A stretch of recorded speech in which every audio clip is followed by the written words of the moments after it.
Et si aujourd'hui, tu étais devant un juge, reconnu coupable, sans aucune issue, maintenant imagine que ce juge se lève et paie ta dette à ta place. C'est exactement ce qui est arrivé à Billy Graham, et cette histoire va changer ta vie. Abonne-toi à cette chaîne et active la petite cloche afin de rester connecté avec nous. Un jour, le grand évangéliste Billy Graham a été arrêté pour excès de vitesse. Conduit devant un juge, il a reconnu sa faute. Le juge a prononcé une amende, mais ensuite, il a payé lui-même cette amende. Cette histoire nous révèle un mystère profond. Comment Dieu peut-il être juste tout en nous pardonnant? Quand il s'est présenté devant le juge, celui-ci lui a demandé « Coupable ou non coupable ?» Billy Graham a répondu honnêtement « Coupable ». Cela montre déjà un principe spirituel, reconnaître sa faute. Romains 3,23 nous dit « Tous sont péchés et sont privés de la gloire de Dieu ». Le juge a alors dit « L'amende est de $10 ». Ici, le juge applique la loi sans favoritisme. Même si Billy Graham est un grand prédicateur, il doit payer. Ce que nous dit le livre des Romains, Romains 6,23. Le salaire du péché, c'est la mort. Cela signifie « Dieu est juste ». Le péché a une conséquence. Personne n'est au-dessus de la loi.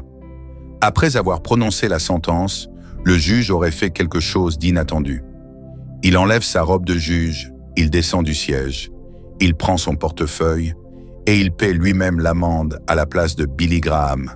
Ensuite, il invite même Billy Graham à manger. Il descend du siège du juge. Le siège représente le trône, le lieu du jugement. Voici une signification spirituelle quand le juge descend vers le coupable.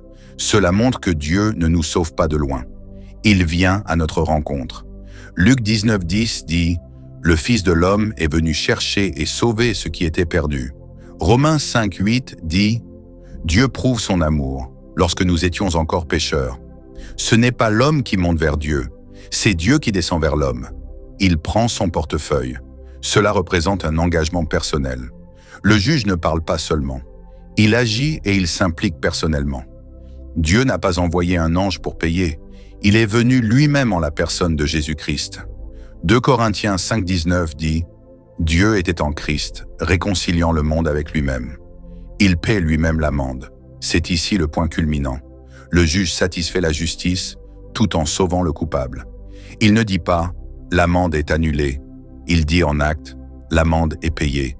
C'est exactement ce que Jésus-Christ a fait à la croix. Le salut n'est pas impersonnel, c'est un acte d'amour direct de Dieu. Le juge représente Dieu et Billy Graham représente nous tous. La justice de Dieu. Dieu ne peut pas ignorer le péché. Il doit juger. Hébreux 9,27 dit qu'il est réservé aux hommes de mourir une seule fois, après quoi vient le jugement. La grâce de Dieu. Mais Dieu ne s'arrête pas au jugement. Il paie lui-même le prix. Ce juge qui paie l'amende symbolise Jésus-Christ. Jean 3,16. Car Dieu a tant aimé le monde qu'il a donné son Fils unique. Ensuite, Ésaïe 53,5 nous dit qu'il a été blessé pour nos péchés, brisé pour nos iniquités. Le châtiment qui nous donne la paix est tombé sur lui, et c'est par ses meurtrissures que nous sommes guéris. Dieu n'a pas annulé la justice, il l'a satisfaite, en payant lui-même la croix et le lieu où la justice rencontre l'amour, le jugement rencontre la miséricorde. Le juge invite Billy Graham à manger. Cela signifie que Dieu ne fait pas que pardonner, il restaure la relation. Comme il dit dans Apocalypse 3,20, « Je me tiens à la porte et je frappe. Tu n'es pas seulement libéré de la condamnation, tu es invité à une relation avec Dieu. » Chaque geste du juge révèle une dimension du salut. Il enlève sa robe, Dieu s'abaisse. Il descend du siège, Dieu vient vers toi. Il prend son portefeuille. Dieu s'engage personnellement. Il paie l'amende. Dieu prend ta place. Tout cela s'accomplit parfaitement en Jésus-Christ. Cette scène répond à une question profonde. Comment Dieu peut-il être juste et sauver le pécheur? Réponse. Il prend lui-même la place du coupable afin d'être juste tout en justifiant celui qui a la foi en Jésus. Bien-aimé, aujourd'hui, tu viens d'entendre une vérité profonde. Tu es coupable, Dieu est juste. Mais Dieu t'aime au point d'avoir payé pour toi à travers Jésus-Christ. Imagine-toi devant le tribunal de Dieu. Le juge te regarde et pose une seule question. Coupable ou non coupable? Au fond de toi, tu sais déjà la réponse. Tous sont péchés. Tu ne peux pas fuir. Tu ne peux pas te cacher. Tu ne peux pas te justifier. Si tu refuses aujourd'hui, tu restes sous la condamnation. Celui qui ne croit pas est déjà jugé. Le péché n'est pas un jeu. Le temps n'est pas infini. La mort peut surprendre à tout moment. Après quoi vient le jugement. Le juge n'est pas seulement juste. Il s'est levé de son trône. Il est venu vers toi. Il a pris ta place. Il a payé ta dette. Sur la croix, Jésus-Christ a crié « Tout est accompli ». Cela veut dire « Ta dette est payée, ton péché peut être effacé, ta vie peut être transformée. Maintenant, c'est ton moment. Dieu te parle maintenant. Voici le temps favorable. Pas demain, pas plus tard. Maintenant. Si tu reconnais que tu as péché, tu as besoin de pardon, tu veux changer de vie, alors ne reste pas là comme si de rien n'était. La repentance, ce n'est pas seulement regretter, c'est décider de changer de direction. Acte 3,19 nous dit « Repentez-vous donc et convertissez-vous ». Voici une prière de conversion. Fais-le avec ton cœur. Tu peux dire maintenant « Seigneur Jésus, je reconnais que je suis pécheur. Je ne veux plus vivre loin de toi. Je crois que tu es mort pour moi et que tu as payé le prix de mes péchés. Aujourd'hui, je me repens sincèrement. Entre dans ma vie, change mon cœur, transforme-moi. Je t'accepte comme Seigneur et Sauveur. À partir d'aujourd'hui, je te suis. Amen. Après cette prière, si tu l'as faite sincèrement, tes péchés sont pardonnés. Tu deviens enfant de Dieu. Une nouvelle vie commence. 2 Corinthiens 5,17 nous dit « Si quelqu'un est en Christ, il est une nouvelle créature. Ne joue pas avec cette décision. Le même Dieu qui sauve, juge aussi. Le même amour qui appelle ne forcera pas. » Jésus dit dans l'Apocalypse 3,20 « Je me tiens à la porte et je frappe. Aujourd'hui, il frappe à ton cœur. Ouvre-lui pendant qu'il est encore temps. » Fais cette prière de pardon et de repentance avec moi.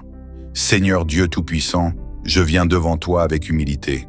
Je reconnais que j'ai péché contre toi, en pensée, en parole et en action. Je ne veux plus me cacher, je ne veux plus me justifier, je reconnais ma faute. Ta parole dit, si nous confessons nos péchés, il est fidèle et juste pour nous les pardonner. Seigneur, aie pitié de moi, lave-moi de toute iniquité, purifie mon cœur. Je crois que Jésus-Christ est mort pour mes péchés et qu'il a payé le prix que je ne pouvais pas payer. Par son sang, je demande pardon aujourd'hui. Brise en moi tout ce qui ne te plaît pas. Arrache le péché de ma vie. Donne-moi un cœur nouveau. Crée en moi un cœur pur, ô Dieu. Je renonce au mal. Je me détourne de mes anciennes voies et je décide de marcher avec toi. Remplis-moi de ton esprit. Donne-moi la force de vivre selon ta volonté. À partir d'aujourd'hui, je t'appartiens. Au nom de Jésus-Christ, Amen. Écoute bien ceci. Dieu ne t'a pas amené ici par hasard. Ce message n'est pas une coïncidence. C'est une rencontre divine. Aujourd'hui, 2 réalités sont devant toi. La justice de Dieu et l'amour de Dieu. Tu étais coupable, mais la dette a été payée. Tu étais perdu. Mais une porte est ouverte, Jean 8,36 nous dit « Si le Fils vous affranchit, vous serez réellement libre. Ne retourne pas en arrière. Ne retourne pas au péché. Ne retourne pas à l'ancienne vie. Ne retourne pas à ce qui t'a détruit. Tu es pardonné, vis comme quelqu'un de pardonné. Tu es libéré, marche comme quelqu'un de libre.